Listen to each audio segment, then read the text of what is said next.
তো রাধে রাধে বন্ধুরা, দেখুন আজকে জগন্নাথের রথযাত্রা। তো আমিও আমার ঘরের জগন্নাথকে স্নান করাচ্ছি। কারণ কি, ওনার শরীর ভালো হয়ে গেছে। উনি এবার স্নান করে রথে বসে মাসির বাড়ি যাবে। তো বন্ধুরা, খুব ভালো লাগে না জগন্নাথকে বেশ সেবা করতে, পুজো করতে? আর সত্যিকারের দুনিয়ায় সব কিছু ছেড়ে দিয়ে যদি আমরা ভগবানের ভক্তি করতে থাকি, তাহলে খুবই সুখী হব আমরা সারাক্ষণ যদি সময় দিতে পারি। কিন্তু আমরা যদি সংসারের অনেক রকম কাজ করার পরে ভগবানের ভক্তি করছি, এটাই বেশি লাভ করছি।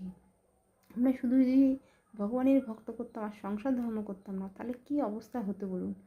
সংসারের সবাই সব কিছু পারে না, সব কিছুকে মেনটেন করা যায় না। ভগবানের পাশে 2 থেকে 3 ঘন্টা যদি বসতে পারেন, খুবই লাভবান হবেন। আমরা তাই করি, ঠাকুরকে আগে ডাকি, পুজো আচ্ছা করে তারপরে সব কাজ শুরু করি। বন্ধুরা, আপনারা সব কী করছেন জগন্নাথের রথযাত্রায়? দেখুন, আমি ভোগ বানাচ্ছিলাম, কিন্তু তার আগে আমি ফল প্রসাদ দিয়ে আগে পুজো করে নিয়ে এই ভিডিওটা ছাড়লাম। ভীষণ সময়ের অভাব, তাই জন্যে এইটা আমি ছেড়ে দিলাম আগে। বন্ধুরা, রাধে রাধে, জয় জগন্নাথ, জয় জগন্নাথ।